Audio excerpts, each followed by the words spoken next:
Good afternoon, everybody. It's a lovely Sunday afternoon. I've just finished work, and I thought I'd come and do a video because I promised people that I'd come on here and do a video, and I have let them down since last week, and I apologise. I do have a lot on, so that's no excuse, is it?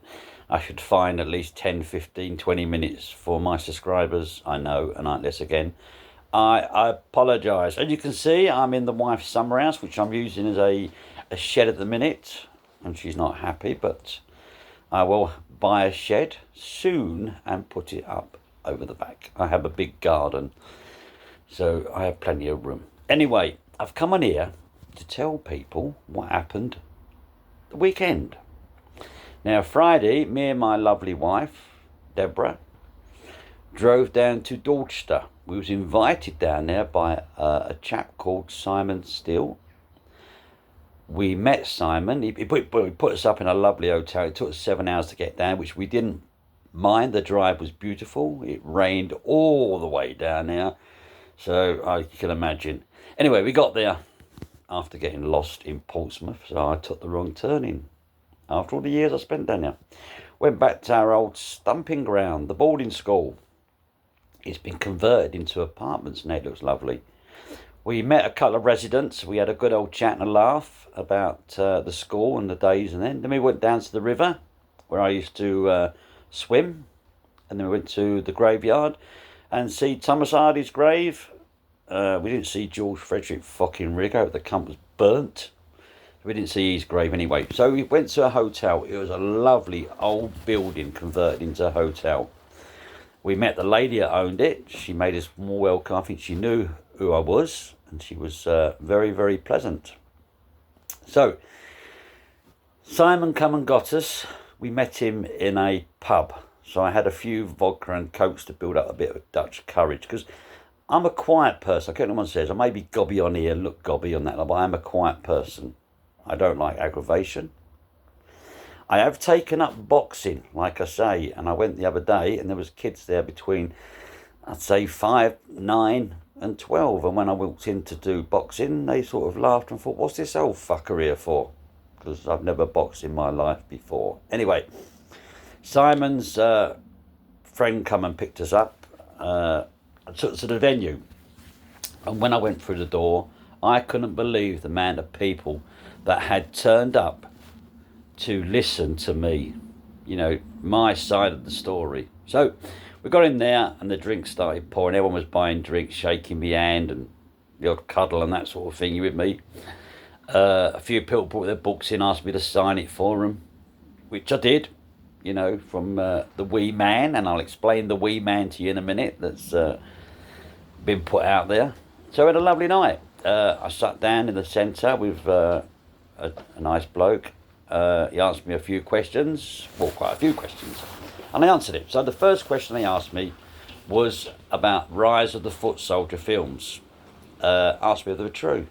Now, I can't explain that because they're not my films, they're Colton's films. But I did say to everyone, they are fantastic films. They are really good. I enjoy them. Whether I believe them or not is a different matter, but they are good films. And the people that produce them and everything, Terry and that, will play the parts, and Craig, and that, they're fantastic. So, are they true? There may be some bits in it that are true. Sorry, I got something in my eye. I don't know. Anyway, so it's Colton's story.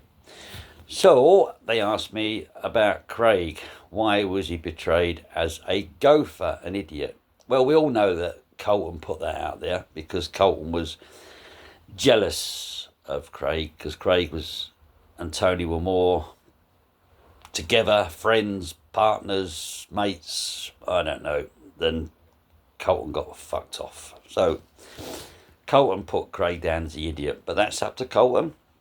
I think now that I've put photos out there and people have seen that they know he was no gopher, that he could handle himself, so maybe Colton was probably scared of him as well, like Bernard was.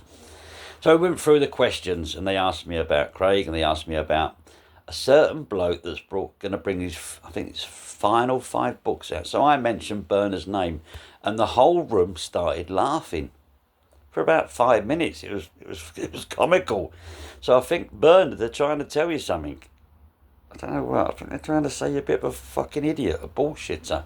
Anyway, I wish you all the best with your 5 books, Bernard, and I hope you can't say tell the truth, can I? Because you never have. I don't know. I wish you all the best for your 5 books anyway.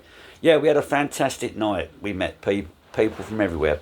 You know, I want to say thanks to Andy out there. I'll give you a wave, Andy. He come from London to see me. Fucking London. And, you know, respect to everyone that paid out their hard-earned money to come and see me. Now, Bernard made a few phone calls to Simon, a few text messages about it and who's going to turn up and all this sort of shit like he always does. It's jealousy. I mean, you done your talk show. I didn't criticise that. You with me? I didn't charge 200 and something fucking pound a ticket. I think Simon charged £20 a person. And I didn't want paying for it. You know, he paid all expenses and that's happy. I'm happy with that. But Simon, I'll tell you, when I met Simon, he's a lovely bloke. Really is. His heart's in the right place. They all made me welcome. They made Debbie welcome. There was no form of bitterness around the room. We all had a great laugh and a great evening. They did ask us to come to a disco after, but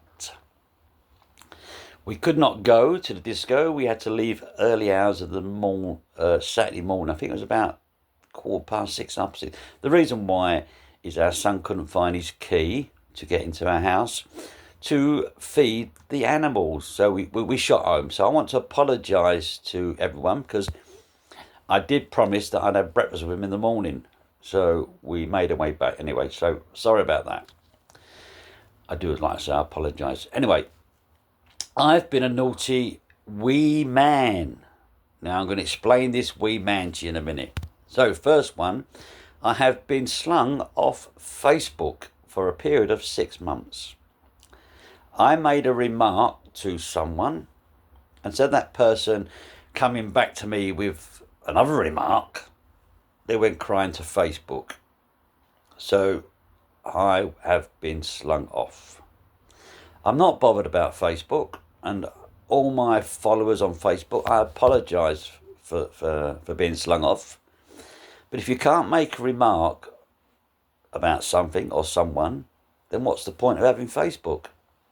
Now that person should have been man enough to turn around and say, Brian, that's out of order, mate, or Brian, this happened or that happened.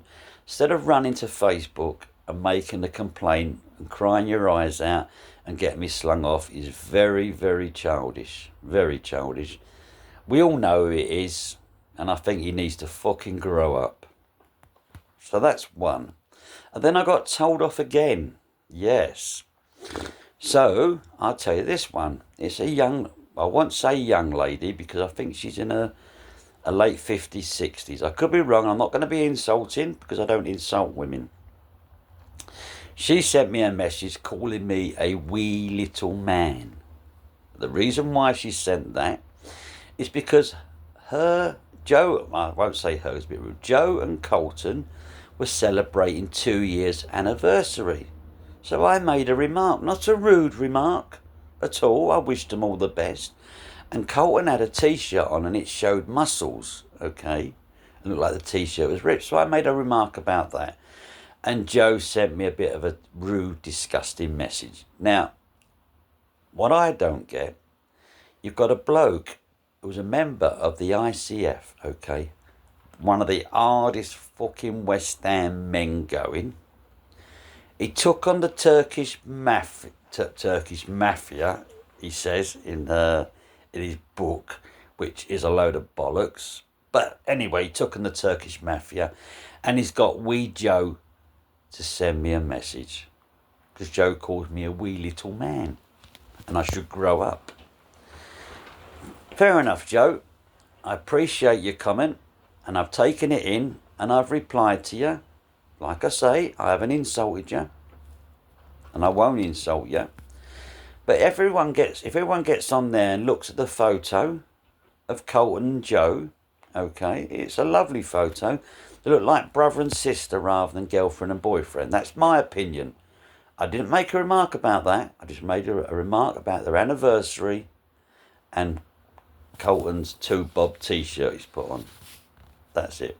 So Joe sent me a message. So Joe, I'm a wee little man, so what I've done is I've gone on Amazon and I'm going to buy a pair of stilts so it makes me a bit taller and you won't be able to call me a wee little man no more. So that's it. Anyway, all the best, Joe, and all the best, Colton, in your anniversary and many, many happy years to come. But please, Colton, if you have a remark to send me, don't get your other half to send it, because I don't get Deborah on here to send you messages, Colton, do I? You know, you're supposed to be one of the hardest men in London, so you say. In my days at the West Ham, in the stands, the only person that I really knew as our men was Casper and Bill Gardner. Not you, Colton. I've heard a lot of stories from the old days people in the ICF saying me, you was always at the back of the queue. That's what they're saying, so I'm repeating it. But please, be a man, because it's no good saying I started this, because I didn't start it. I come on in 96 and I done a dispatch thing and I stuck Murray's name up like a twat, and I apologise to Mark, wherever he's out there somewhere. But I was more or less told to say that, so I said it, okay? And when I went there, Bernard was there and there was an officer sitting in the corner over there. I think it was Bernard's friend that was there as well, so yeah. Anyway, so I apologise. I haven't come in here to promote my wee little book, Joe, okay? Your other half's done 3 books. I think he's doing a 4th. And another thing is, Colton, you have been slagging off the lads who done the Essex Boys films. You've slagged off Terry Stone left, right and centre. Yet you've gone running back to them to do another film about your life in the stands. So stop being a hypocrite, and I hope, if you do get another film, and I hope it's good, because I will go and watch it, because I think they're quite comical, and I think they're good, that you will donate some money to the families, because all you've done over the last few years when you got fucked off after signing your rights over is criticise no one's give the family any money. So maybe you might dip your hand in your pocket and give the families some money yourself, Colton. You know, you make out yourself to be a decent person. Fucking decent person. We're all the same, all 3 of us, ain't we? We're telling our stories, we've written our books. So we can all call each other whatever we want. It doesn't bother me. I was always told, sticks and stones may break your bones, but names will never hurt you. I've had enough beatings in my past to not worry about fucking you and Bernard. You know, far from it. Far from it. And to be honest with you, I'm a bit fitter than you, so I'll probably fucking knock you both out once I finish my boxing lessons. Yes, I've taken up boxing. So I went to boxing school last week. Walked in there and there was a load of children in there. A couple of adults, but they were the training people. And they varied from the age of 5 to 9, 12, 15, 16 upwards. And I could see these little kids looking at me and thinking, what's this fucking old man doing here? Well, I've come to learn to box, kids. Okay, so don't take the mickey no more when I come next week laughing at me, please. Thank you. So, yes, so Joe sent me a message calling me a wee little man.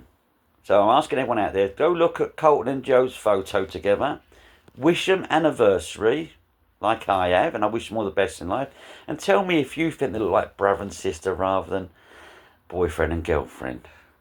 I'm not being insulting. You do look alike. Anyway.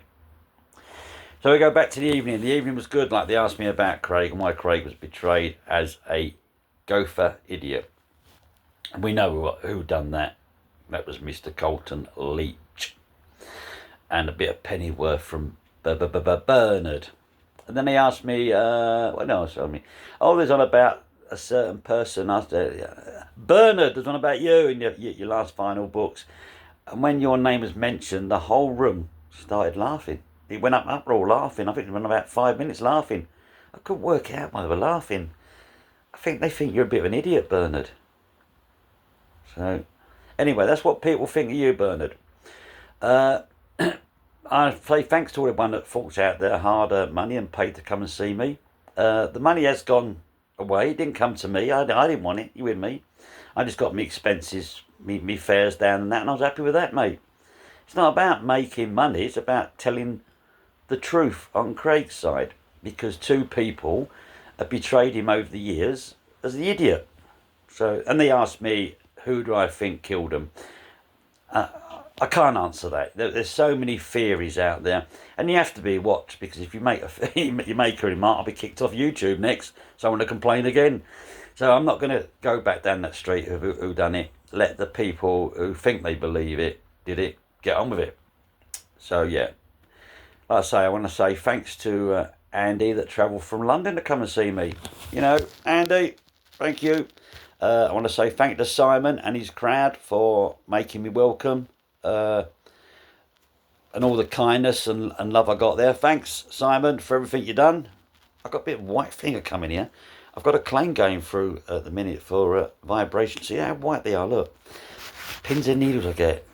Must be old age, I think. Anyway, I had a fantastic night. They was going to go disco. Like I said, I didn't go. So we're going to talk about Craig, because everyone wants to know about Craig. Okay, and Craig's life. Now, we all know Craig went boarding school. He got expelled. He went to I think there's Barnstable he went to.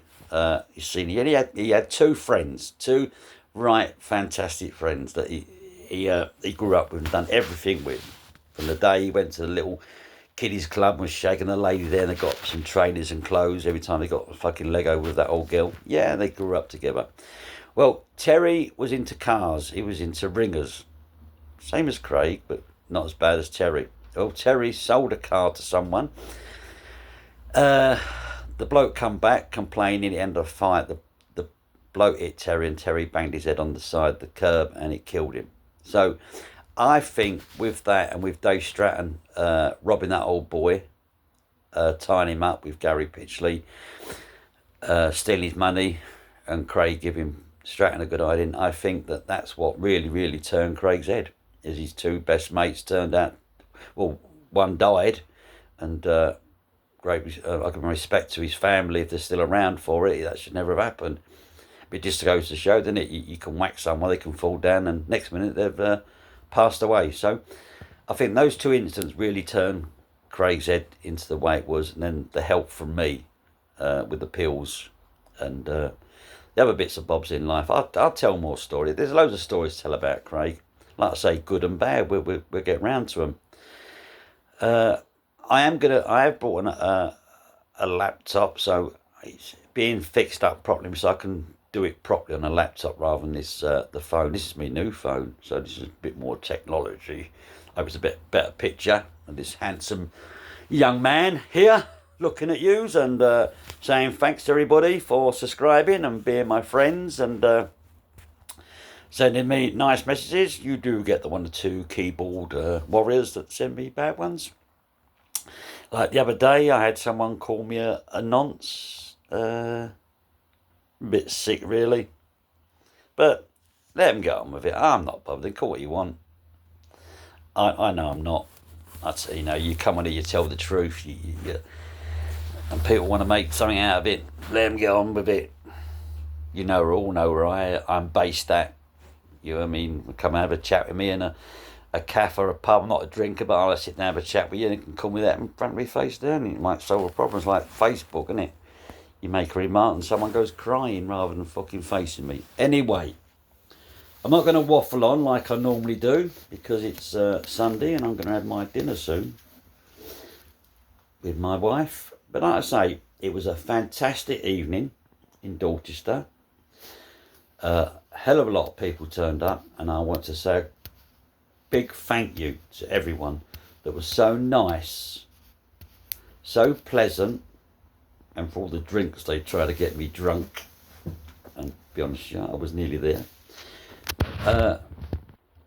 Brilliant. I'd do it again.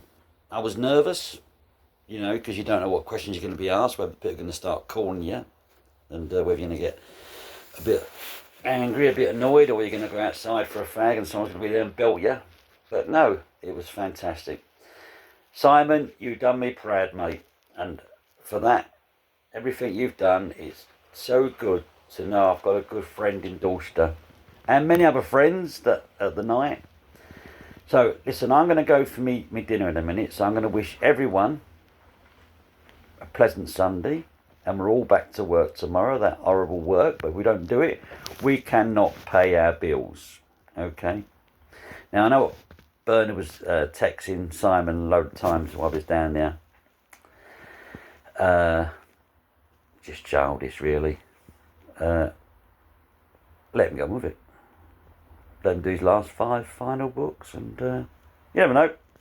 He might confess, like I did, to being an informer. Now I put that word out, then I'll probably get a few more fucking horrible remarks.